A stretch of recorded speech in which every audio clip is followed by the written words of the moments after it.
ვიტამინებს ვიღებთ, რომ ჯანმრთელობა დავიცვათ, მაგრამ პრობლემა ის არის, რომ ზოგი ვიტამინი არასწორი დოზით შეიძლება ზუსტად იმას აზიანებდეს, რის დაცვასაც ვცდილობთ. გულს, ღვიძლს, თირკმელებს, ნერვებს და ზოგჯერ კიბოს რისკიც კი შეიძლება გაზარდოს. ზუსტად ამიტომ გეტყვით 7 ყველაზე დიდ მითს ვიტამინების შესახებ, რომელიც თქვენს ჯანმრთელობას აზიანებს. პირველი მითი ის არის, რომ რაც მეტ ვიტამინს მიიღებ, მით უკეთესი.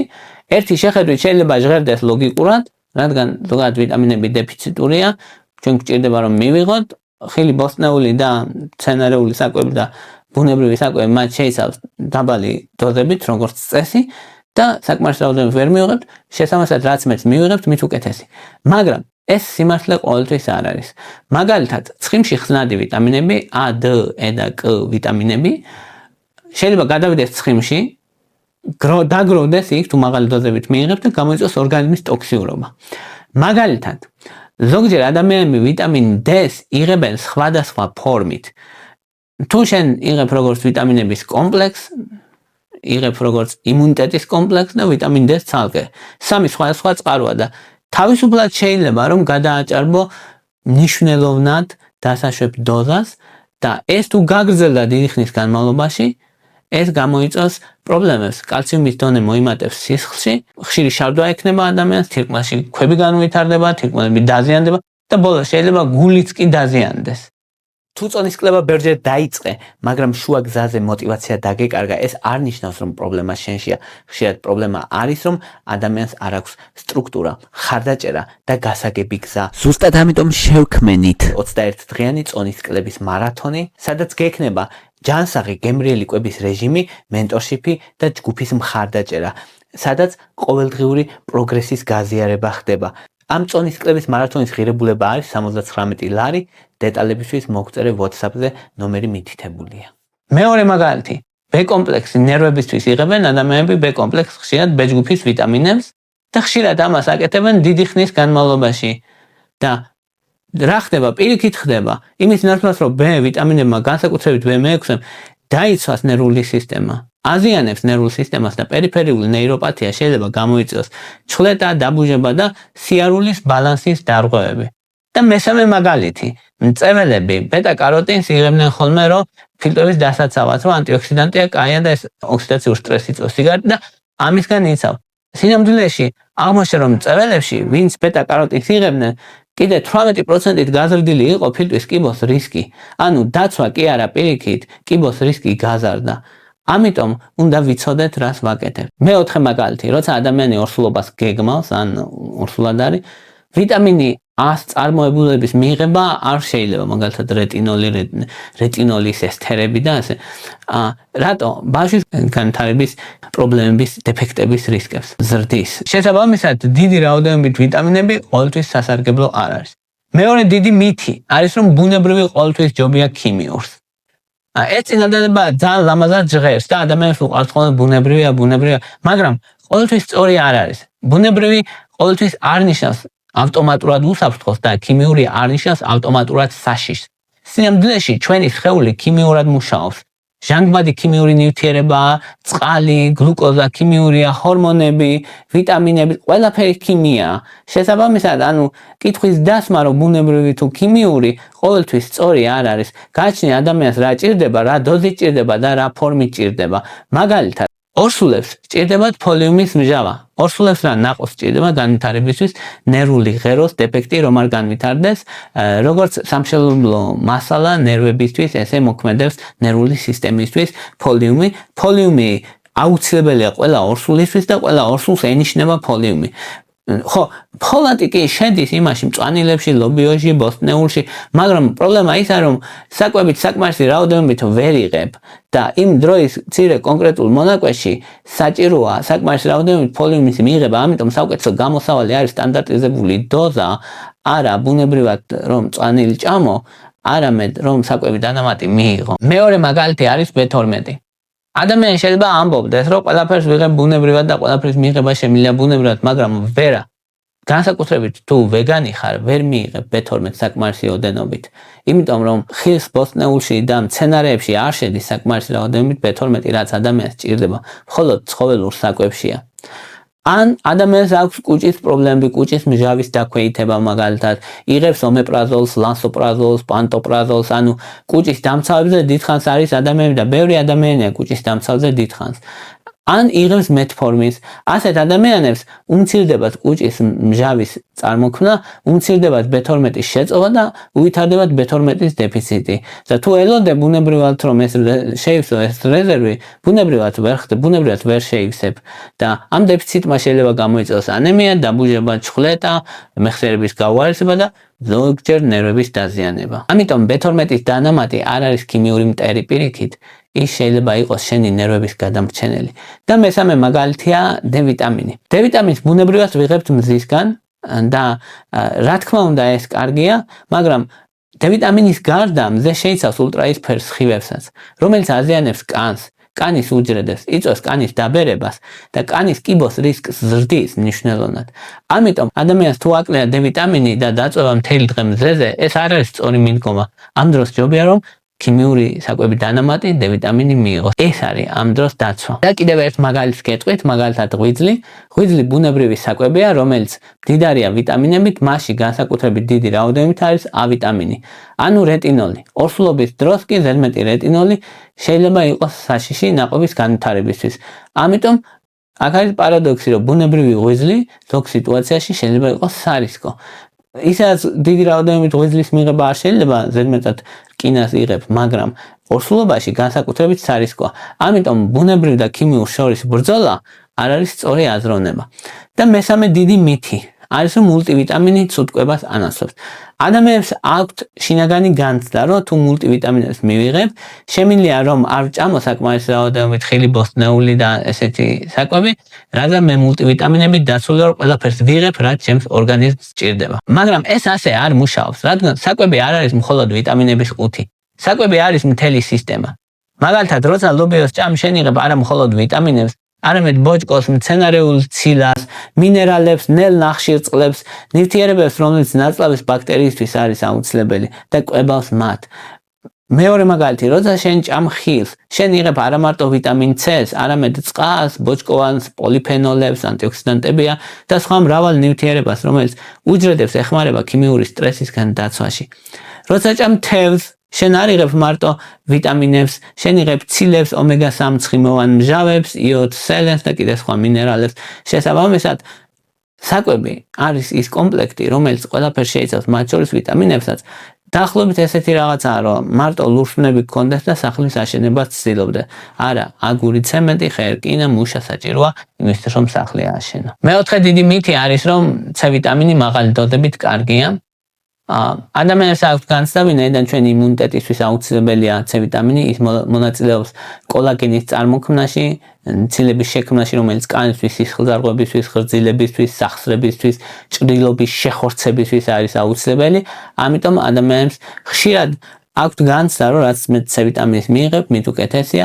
თან C ვიტამინის ნაკლებობაც ადამიანებს ხშირად აქვთ. წყალში ხსნადი ვიტამინია, შესაბამისად ორგანიზმის რესურსები მისი არ გააჩნია, მალე შეიძლება ამოიწუროს და მისი მიღება გარედან მუდმივად აუცილებელია. და რა თქმა უნდა, ვიტამინი C-ს მიღება ცუდი არ არის, პირიქით საჭიროა, მაგრამ პრობლემა იწყება მაშინ, როცა ფიქრობს ადამიანი, რომ თუ 250 კარგია, 500 მილიგრამი უკეთესია და 2000 და 4000 ხო სუპერ იმუნიტეტი მექნება, იმუნიტეტს დაეხმარება და ზუსტად აქ არის მთავარი მითი, რომ ზედა უსაფრთხო ზღვარი ვიტამინ C-ს არის 2000 მილიგრამი დღეში და მის ზევით გვერდითი ეფექტების რისკი იმატებს კუჭის გაღიზიანება, გულისრევის შეგრძნება, მუცლის ტკივილი, დიარეა და კიდე შესაძლებელია თირკმლის პრობლემების შექმნას თირკმელში, კენჭები გააჩინოს, განსაკუთრებით ადამიანებს, ვისაც თირკმლების პრობლემა ქონია წარსულში. და კიდე აქ ადამიანებს გონიათ, რომ C ვიტამინი გაცებისთვის არის რაღაც განსაკუთრებული უებარი წამალი, ესე არ არის, მაგრამ ეხმარება. ამიტომ განსაკუთრებით ადამიანებს, ვისაც შედარებით სუსტი იმუნიტეტი აქვს, დაბალი დოზებით მიღება ხანგრძლივი დროის განმავლობაში, განსაკუთრებით ზამთრის სეზონში უფრო სასურველია, ვიდრე რაღაცა ერთხელ ან ორჯერ მაღალი დოზა მიიღო. იმ მაღალმა დოზამ შეიძლება ან დაგაზიანოს, ან უბრალოდ ისე გამოვიდეს ორგანიზმისგან, რომ ვერაფერი სასარგებლო ვერ მიიღო. და მეხუთე დიდი მითი არის რომ ვიტამინი E იცავს გულს, ადრე ძალიან გავრცელებული იყო ეს მითი და ვიტამინი მიიჩნევა რაღაც განსაკუთრებულად ანტიოქსიდანტად, რომელიც უჯრედებს იცავს ამ ოქსიდაციური სტრესისგან და რადგან გულის დაავადებებში ოქსიდაციის სტრესი მთავარია, E ვიტამინი მთავარია. მოკლედ ეს თეორია ძალიან ლამაზად ჟღერს, მაგრამ მედიცინაში ლამაზი თეორია საკმარისი არის. მთავარი კითხვა არის ამცირებს თუ არა ინფარქტის რისკს, ამცირებს თუ არა ინსულტის რისკს და გაიდლაინები პასუხო და ამცირებს თუ არა სიკვდილიანობას. ანუ ეს ადამიანი E ვიტამინს რომ მიიღებს, უფრო გვიან მოკვდება თუ არ მოკვდება უფრო გვიან. ეს არის რა მთავარი კითხვა და მთავარი კითხვა და პასუხი არის რომ არა. დიდმა კვლევებმა აჩვენა რომ ვიტამინი E დანამატი ჯანმრთელ ზრდასრულ ადამიანებში მნიშვნელოვნად არ იცავს და არ ამცირებს არც კიბოსგან იცავს მნიშვნელოვნად არც სიკვდილისგან იცავს და არც გულის დაავადებებისგან. რა თქმა უნდა, ეს იმას არ ნიშნავს, რომ ვიტამინი E სასარგებლო არ არის, ან აუცილებელი არ არის. ჩვენ გვჭირდება ვიტამინი E, მაგრამ მაღალი დოზებით მისი ხანგრძლივად მიღება არ არის სასურველი. ვიტამინი E-ს მიღება ჩვენ შეგვიძლია თხილისგან, ნუშისგან, ზესუმზირისგან, მცენარეული ზეთები, ისპანახიდან, ბროკოლიდან და საკვებიდან საკმარისი რაოდენობით შეუძლია ადამიანს როგორც წესი მისი მიღება. შესაბამისად, ცალკე დიდი რაოდენობით, დიდი დოზებით მიღება საჭირო არ არის, რადგან პირიქით შეიძლება სისხლდენის რისკიც გაიზარდოს, თრომბოციტებზე მოქმედებს ვიტამინი E და განსაკუთრებით K ვიტამინთან ერთად. მეტიც მაღალი დოზებით ვიტამინის E-ს მიღებამ შეიძლება განზარდოს სისხლდენის რისკი. განსაკუთრებით იმ ადამიანებში, ვინც მუდმივად იღებენ ასპირინს, ვარფარინს ან სხვა სისხლის გამათხელებლებს, ამიტომ აუცილებელია ყურადღება ვიტამინ E-სთან დაკავშირებით და მეტიც კიდე კაცების შემთხვევაში ვიტამინი E პროსტატის კიბოს რისკს ზრდის. შესაბამისად, ანუ დიდი კვლევებია, სადაც აჩვენებს, რომ კაცები იღებდნენ 400 საერთაშორისო ერთეულს ვიტამინ E-ს ხანგრძლივი დროის განმავლობაში და მათ პროსტატის კიბოს რისკი 17%-ით გაეზარდა. ხო, ეს არ ნიშნავს იმას, რომ ვინც ვიტამინ E-ს იღებს, კიბო გაემართება, ასე არ არის, რა თქმა უნდა, მაგრამ კაცებისთვის განსაკუთრებით მისი ხანგრძლივი დროის განმავლობაში მიღება არ არის რეკომენდირებული. შემდეგი მითი არის, რომ ვიტამინები ასუქებს. ეს არის დიდი მითი და ძალიან ხშირად გვესმის ეს ფრაზა, რადგან დავიწყე ვიტამინების მიღება და მე მომემატა მადა და მომემატე წონაში. მაგრამ აქ უნდა გავარჩიოთ ორი რამ. ვიტამინი თვითონ არ ასუქებს, ვიტამინი პრაქტიკულად არ აქვს ენერგია, რომ ცხიმად გარდაიქმნეს.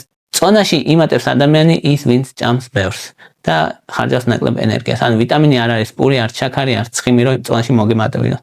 მაგრამ რეალური სიტუაცია არის ასეთი. მაგალითად, B12-ის დეფიციტმა შეიძლება გამოიწვიოს სისუსტე, ანემია, ჩხლეტა, დაბუჟება, მეხსიერების პრობლემები და თუ კი B12-ის მიღებას დაიწყებს ორგანიზმი იღვიძებს ბრჭყალებში, ენერგია ბრუნდება, ანემია უმჯობესდება, ნერვული სისტემა უკეთ მუშაობს და მადაც შეიძლება დაბრუნდეს. ხო, ეს არ ნიშნავს იმას, რომ B12 ასუქებს, ეს ნიშნავს იმას, რომ იმ ადამიანს, ვისაც ძლიერი დეფიციტი ჰქონდა B12-ის, შეიძლება კი რომ მადა დაუბრუნდეს, იმიტომ რომ ის ადამიანი კახექსიურად გამხდარი იყო.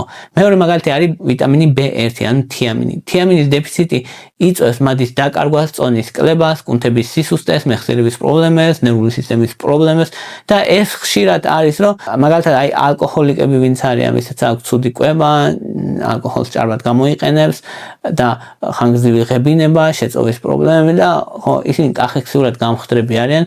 იკლებენ და ვიტამინის B1-ის მიღების მერე შეიძლება ამ ადამიანმა მოიმატოს წონა და მადა გაუძლიერდეს. ეს არ ნიშნავს იმას, რომ B1 ვიტამინი ჩვეულებრივ ადამიანებში, ვისაც მის დეფიციტი არ აქვს, მადას აძლიერებს. მაგრამ იმ კონკრეტულ შემთხვევაში, როცა ისედაც ძალიან პრობლემურად არის ორგანიზმთან მნიშვნელოვანი დეფიციტია, კი მადა შეიძლება დაუბრუნოს. და მესამე შემთხვევა არის ვიტამინი B3, ნიაცინი, როცა მძიმე ნაკლებობა აქვს ადამიანს, პელაგრა ქვია ამ მდგომარეობას, სადაც კანი ზიანდება, დიარეა, დეპრესია და ფსიქიკური დაავადებები და მადის დაკარგვაც ახასიათებს და როცა დეფიციტი სწორდება, მადა ისევ შეიძლება დაბრუნდეს და შეიძლება ადამიანმა თქვას, რომ ბევრს ჭამ, ვიტამინი ასუქებს. ხო, ასე რომ ვიტამინები არ ასუქებს და კიდე ზოგჯერ არის, რომ ვიტამინებს ადამიანები იღებენ არა აბით, არამედ სიროფით, ტკბილი ჟელიბონებით, გემრიელი ფხვნილებით და ან კალორიული საკვებით დანამატებით. ასეთ შემთხვევაში ხა თუ ძალიან ბევრს მიიღებს ადამიანი შესაძლებელია, მაგრამ უნდა შეამოწმო ხა იმდენი რა უნდა მიიღოს ის ჟელესი ვიტამინები არის ბევრნაირი და ხა 10 წელი 20 ხوار მიიღებ დღეში 1 და 2 ის არ გაასუქებს რა თქმა უნდა. და მეშვიდე მითი ეხება თუთის რეგულარულ მიღებას, იმიტომ რომ კაცების შემთხვევაში ცნობილია, რომ თუთი ერთ-ერთი მნიშვნელოვანი მიკროელემენტია, რომ მისი მიღება აუცილებელია იმუნიტეტისთვის, იმუნური უჯრედების მუშაობისთვის, ჭრილობის შეხორცებისთვის, კანის რეგენერაციაში მონაწილეობს, გემოსა და ყნოსვის ფუნქციაში, დნმ-ის სინთეზში და სპერმის ნორმალური ფორმირებისთვის, ამიტომ კაცები ხშირად იღებენ ხოლმე თუთიას, მაგრამ თუ ადამიანს აკლია თუთია, კი შესაძლებელია, რომ ხშირი ინფექციები ქონდეს, ჭრილობა ნელა უხორციელებდეს, თმის ცვენა ქონდეს, გემოს დაქვეითება, კანის პრობლემები და მადის დაქვეითებაც. ეს არ ნიშნავს იმას, რომ თუთია მაღალი დოზებით ყოველდღე უნდა დალიოს. ზრდასრულ მამაკაცში თუთის რეკომენდებული დოზა არის 11 მილიგრამი, ქალის შემთხვევაში 8 მილიგრამი, კაცებს ცოტა მეტი ჭირდება და ზედა უსაფრთხო დოზა არის 40 მილიგრამი დღის განმავლობაში. მისი გადაჭარბება არ არის რეკომენდირებული და მეტიც 40 მილიგრამი არ ნიშნავს, რომ ეს ყოველდღე კარგია და იდეალური ზედაზღვარი არ ნიშნავს, რომ კარგია. 40 მილიგრამიც კი ზრდის რისკებს და ამიტომ თუთის მიღება აი 25, 30 ან 50 მილიგრამი ყოველ დღე თვეობით არ არის რეკომენდირებული, რადგან ერთი რომ შეიძლება გამოიწვიოს ეფექტი გულისრევა, მუცლის ტკივილი, დიარეა, მეტალის შეგრძნება პირში და მეორე, უფრო მნიშვნელოვანი შეიძლება გამოიწვიოს და ეს სერიოზული პრობლემაა, სპილენძის დეფიციტი, რადგან თუთია და სპილენძი ნაწილაკში ერთმანეთს ეჯიბრებიან შეწოვაში და როცა შენ თუთიას იღებ ძალიან ბევრს და ძალიან ხშირად, სპილენძის ნაკლებობა აქვს ორგანიზმს და ამიტომ სპილენძის დეფიციტი ვითარდება. სპილენძის დეფიციტმა კი შეიძლება გამოიწვიოს ანემია, სისხლის თეთრი უჯრედების დაქვეითება, დაბუჟება, ჩხლეტა, სიარულის ბალანსის დარღვევა და ნერვული სისტემის პრობლემები, მათ შორის გემოვნების პრობლემებიც. ხო, აი ეს პარადოქსი, რომ თუთიას იღებ იმუნიტეტისთვის, სინამდვილეში ამცირებს სპილენძის შეწოვას და სპილენძის შეწოვა უარსებს მერე იმუნიტეტს. კიდევ ერთი რამე, რაც გასათვალისწინებელია, რომ თუთია ზოგჯერ ხელს უშლის ზოგიერთი წამლის შეწოვას, მაგალითად ანტიბიოტიკებს, ტეტრაციკლინებს, პტორქინოლონების ჯგუფს მაგალითად და ამიტომ არის რომ თუ თუთიას სვამ, მაშინ დაშორება უნდა იყოს ანტიბიოტიკებთან და ხო ნუ თუ თევზს, ხორცს, კვერს, ხრძის პროდუქტებს, თხილს, გოგრის თესლს ნორმალურ რაოდენობით რეგულარულად მიირთმევ, როგორც წესი თუთის ცალკე მიღება საერთოდ არ არის საჭირო. და თუ მაინც იღებ, თუთია უნდა იყოს დაბალი დოზებით, მაგალითად 10-15 მილიგრამი, რაც როგორც წესი სრულად საკმარისია. აი ეს იყო რის თქმაც მინდოდა, მადლობა რომ მისმენდით, მადლობა რომ გაინტერესებთ, თუ მოგწონთ ჩემი ვიდეოები დალაიქეთ, თუ მოგწონთ ჩემი არხი გამოწერეთ, მადლობა ინტერესისთვის.